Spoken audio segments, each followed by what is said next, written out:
Sur l'île d'Hawaï, habite une petite fille de 5 ans sur laquelle un fantôme semble veiller. Elle s'appelle Carissa.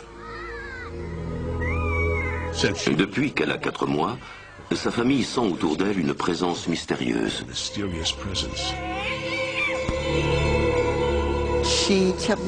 Elle n'arrêtait pas de regarder derrière mon épaule gauche et de glousser. Je l'ai posée à terre, sur un duvet, et j'ai pris 3 photos d'elle. Quand je les ai fait développer, les photos montraient 2 objets ressemblant à des rubans qu'elle regardait.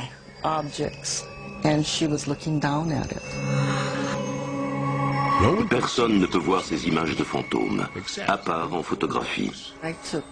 J'ai pris 2 photos d'elle dans sa chaise, et quand je les ai fait développer, elles y étaient à nouveau.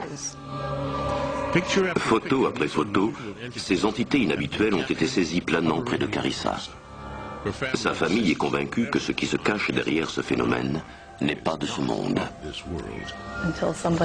Tant que personne n'aura un argument solide établissant que ce n'est pas ce qu'on imagine, je continuerai à croire qu'un être nous autorise à le photographier.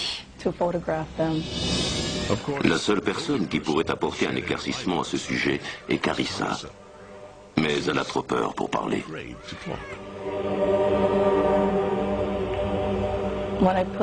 Quand je la mets au lit le soir, parfois elle dit « Ils me font peur ». Quand je l'interroge à ce sujet, je n'obtiens aucune réponse explicite. Pour le moment, la famille de Carissa dit que tout ce qu'ils peuvent faire, c'est accepter ces visiteurs inhabituels. Ce qu'on voit sur ces photos, ça nous dit juste « Nous sommes là, nous faisons partie de votre univers, il faut nous faire confiance et nous croire ». Et ce n'est pas parce que vous ne nous voyez pas que nous n'existons pas. L'histoire de Carissa est étrangement similaire à celle du film Le Sixième Sens. Tu sais l'accident? Oui? Quelqu'un a été blessé. Ah bon? Une dame, elle a le cou brisé. Mon Dieu, tu la vois? Oui. Où est-elle? À ma vitre. Dans ce film angoissant, un garçon de 8 ans nommé Cole voit des fantômes. Chérie, tu trembles. Sa mère ne voit rien. Cole, qu'y a-t-il? Du moins jusqu'à ce qu'elle examine des photos de son fils.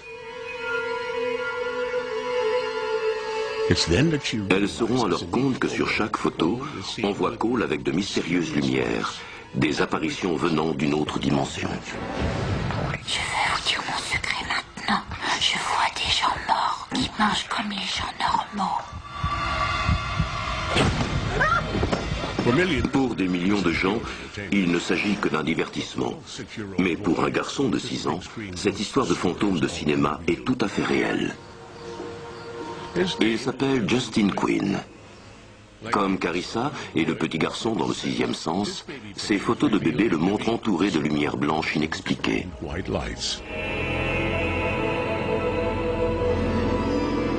Mais tandis que Justin grandissait, ces images fantomatiques ont pris une forme plus humaine. Je me souviens la première fois quand il m'a dit qu'il voyait un homme qui se tenait dans l'embrasure de la porte de sa chambre. Il était là. Et puis, il est parti. Il est sorti de l'autre côté. Justin dit aussi qu'il a eu une seconde apparition, celle d'une jeune fille. Je n'ai rien dit. J'avais peur. Je me cachais sous mes couvertures et je regardais par en dessous. Et elle était encore là. Et elle se rapprochait plus près, plus près, plus près. James Van Praagh, le célèbre médium et auteur du best-seller Parler au ciel, vient chez les Quinn dans le Connecticut pour essayer de prendre contact avec les fantômes. Bonjour, comment allez-vous? Bien et vous? Enchanté. Devant les caméras, Van Praagh rencontre Justin pour la première fois. Salut Justin, ça va? Bien. En entrant, j'ai senti une densité, de l'énergie dans la maison. Tu t'assois ici et je m'assois là? Puis Van Prague commence le délicat processus de questionner ce garçon timide. C'est là qu'il se tenait? Oui, j'ai vu une petite fille qui se tenait dans ma chambre. Comment était-elle? Blonde? Elle avait les cheveux tout dressés. J'ai travaillé avec beaucoup d'enfants et ils sont très réceptifs, ouverts et sensibles au monde des esprits, car ils en sont très proches. Où est ta chambre? Justin montre à Van Prague où il a vu la première fois les images de l'homme et de la petite fille. Jolie chambre. C'est là que tu as vu la petite fille? C'est là que j'étais. Tu étais là. Tu dormais ou tu étais réveillé? Réveillée. Tu étais réveillé. Chaque fois éveillée. Ensuite, ils vont au sous-sol où Justin dit avoir vu les deux apparitions. Ils sont dans cette pièce? Elle se cache dans le placard. Pourquoi elle aime être là? Quand d'y jouer, Elle aime les jouets. parfois elle joue avec mes jeux. Pourquoi ces esprits entraient-ils cette maison par ailleurs heureuse? Pendant l'enquête de Van Prague, il sent quelle pourrait être la réponse. J'ai le sentiment qu'autour de ce site, il y a eu des gibets.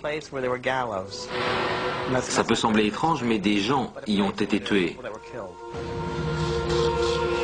Après avoir passé une heure avec le garçon, Van Prague en tire une conclusion étonnante. Justin a bien vu des fantômes. Van Prague le sait car il lui semble les avoir vus aussi. Dans la cuisine, il explique sa vision de médium à la mère de Justin. Ce que j'ai capté, ce sont deux jeunes filles, et une autre aussi avec de longs cheveux blonds, comme les vôtres, mais plus clairs. J'ai vu aussi un homme qui tenait leurs mains. Il m'est apparu comme une figure de père, avec un visage très long et très fatigué. Non, ses joues sont bien plus minces. Van Prague décrit les esprits à un dessinateur de la police. Et il a le menton plus long. Beaucoup plus long? Oui, et plus fin aussi. Beaucoup plus fin? Et les yeux plus ronds et sombres. Maintenant, pour la première fois, tout le monde peut voir les visions qui ont hanté Justin. C'est bien la jeune fille de ta chambre? Oui, C'est bien elle? oui, C'est ressemblant? oui. Je pense qu'effectivement, il voit des fantômes dans la maison. Il est très réceptif à cette énergie, et son esprit n'a pas encore été pollué par la société. Il est resté ouvert et innocent. Alors, que réserve l'avenir à Justin et à son sixième sens? Seuls les esprits le savent. Et pour le moment, ils ne le disent pas.